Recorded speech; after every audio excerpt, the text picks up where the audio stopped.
Bismillahirrahmanirrahim. Nama saya Muhammad Hizam bin Ramli. Jadi pada hari ini saya akan membincangkan tentang pengenalan mengenai tugasan kumpulan kami yang telah diberikan oleh Dr. Hayati binti Hassan.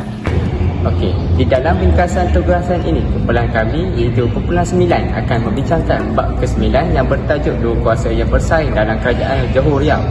Kami telah meringkaskan bab ini kepada dua subtopik agar pembaca lebih mudah memahami peristiwa atau jalur cerita dalam bab ini.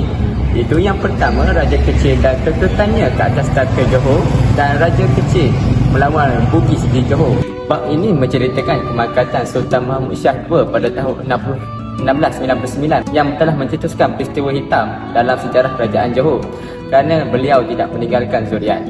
Peristiwa ini telah menyebabkan Bendahara Johor iaitu Tun Abdul Jalil mengangkat dirinya sebagai Sultan sementara dan telah menyebabkan berlakunya keadaan menjadi kacau bilau yang telah memberikan ruang kepada suku Bugis untuk melibatkan diri dalam pemerintahan di kerajaan Johor. Assalamualaikum warahmatullahi wabarakatuh. Nama saya Muhammad Baihal Muttaqi bin Ahmad. Seterusnya, setelah Sultan Mahmud Shah II mangkat pada tahun 1699, kerajaan Johor mengalami keadaan huru-hara selama 19 tahun.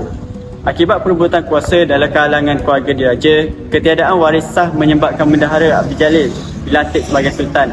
Tetapi pelantikan ini tidak mendapat restu penuh daripada golongan bangsawan dan sebahagian rakyat. Situasi ini dimanfaatkan oleh Raja Kecil dari Siak yang mendakwa dirinya sebagai putera Sultan Mahmud Shah II dan waris sah takhta Johor.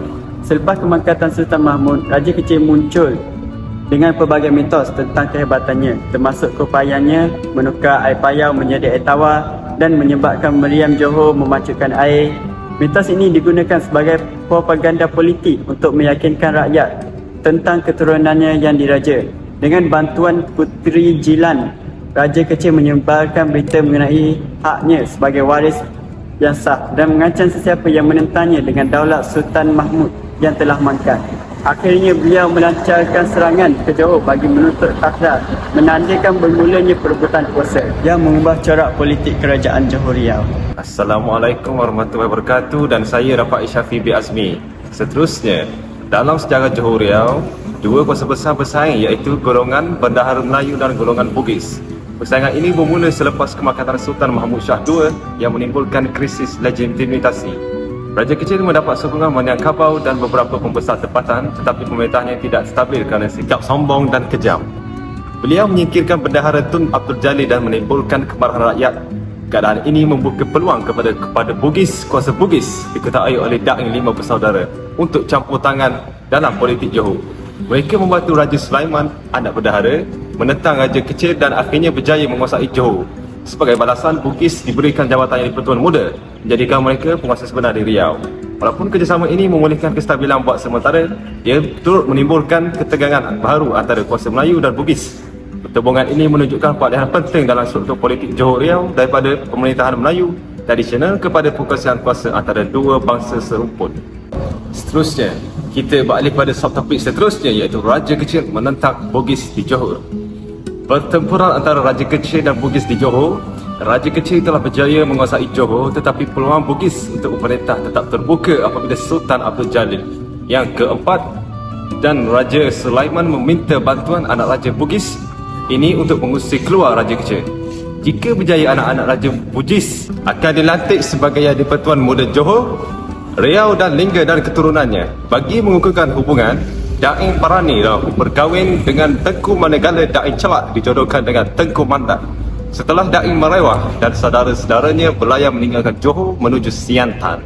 Keadaan di Johor semakin tidak menentu, semacam ada dua raja yang memerintah di Johor, iaitu Sultan Abdul Jalil Rahmat Shah dan Sultan Abdul Jalil keempat, yang kemudiannya terpaksa berundur ke Terengganu setelah kalah. 3 tahun kemudian, Raja Kecil menyerang semula di Kuala Pahang dan berjaya mengalahkan Sultan Abdul Jalil yang akhirnya dibunuh oleh 4 orang panglima yang diutuskan Nakhoda Sekam di Teluk Kandang. Berita kemangkatan ini menyebabkan Raja Sulaiman sekali lagi meminta pertolongan dari upu-upu Bugis yang berada di Matan. Pada suatu tahun, Raja Kecil tinggal di Riau dan ketika itu Daing Parani dan Raja Sulaiman datang menyerang Riau. Raja Kecil tewas dalam peperangan itu dan Riau jatuh ke tangan orang Bugis. Raja Kecil pun berundur ke Lingga dengan sebuah perahu burak. Assalamualaikum warahmatullahi wabarakatuh. Saya Muhammad Fitri bin Muhammad Ali Nafiah. Seterusnya, dalam usaha menamatkan kekuasaan Raja Kecil, pihak Raja Sulaiman bersama 5 bersaudara Bugis telah membuat keputusan untuk menyerang Riau. Dalam serangan itu, Daing menampuk dilantik sebagai ketua perang oleh Daing Parani, manakala Daing Celak menjadi panglima besar. Pertempuran antara pasukan Bugis dan Raja Kecil berlaku di Pulau Pengujan selama semalam sehari sebelum Raja Kecil berundur ke Pulau Bayan. Pasukan Bugis kemudian menyerang kubu pertahanan Raja Kecil di Tanjung Pinang dan berjaya menewaskannya, menyebabkan baginda melarikan diri ke Lingga. Dengan itu, Riau jatuh ke tangan Upu Bugis sepenuhnya. Upu Bugis kemudiannya berjaya mendapatkan semula alat kebebasan kerajaan Johor melalui serangan ke atas Siak dan Buantan. Lalu mendapatkan Raja Sulaiman sebagai Sultan Johor bergelar Sultan Sulaiman Badrul Alam Shah. Selepas pengiktirafan itu, Raja Kecil cuba menyerang semula Riau tetapi dihalang oleh Yang di-Pertuan Muda dan terpaksa berundur ke Siak. Tidak lama kemudian, anaknya Raja Alam Shah juga pula mencuba untuk menuntut semula takhta kerajaan Riau, namun kalah dalam beberapa siri peperangan di Tanjung Semadam, Sungai Payung dan Sungai Tarum sebelum berundur ke Palembang dan Delhi. Raja Kecil akhirnya mangkat, menandakan berakhirnya pengaruhnya di Johor. Sejak daripada itu, kuasa politik di Johor Riau dikuasai oleh Bugis. Daing Marewah dilantik sebagai Yang di-Pertuan Muda, manakala Daing menampuk bergelar sebagai Raja Tua. Pemerintahan Bugis ini mengukuhkan Johor melalui kekuatan ketenteraan, strategi politik dan kemahiran ekonomi. Kesimpulannya, kerajaan Johor yang dipimpin oleh Raja Kecil telah berjaya dirampas oleh Raja Sulaiman dengan bantuan Bugis. Semenjak kedatangan Bugis ke kerajaan Johor, pelbagai peristiwa yang diiktirkan oleh mereka yang mengubah keseluruhan landscape pemerintahan di kerajaan Johor, terutamanya upu-upu Bugis berlima yang telah membantu Raja Sulaiman menggunakan Raja Kecil yang membawa kepada peristiwa pelantikan Daing Marewah sebagai Yang di-Pertuan Muda. Peristiwa yang berlaku pada tahun 1722 ini juga telah menjadi satu mercu tanda penguasaan berkuasa Bugis dalam politik Johor Riau yang menyaksikan dinasti bendahara atau Bugis berjaya memegang tampuk pemerintahan kerajaan Johor Riau. Sekian, terima kasih daripada kumpulan kami dan salam Melaka Bersejarah.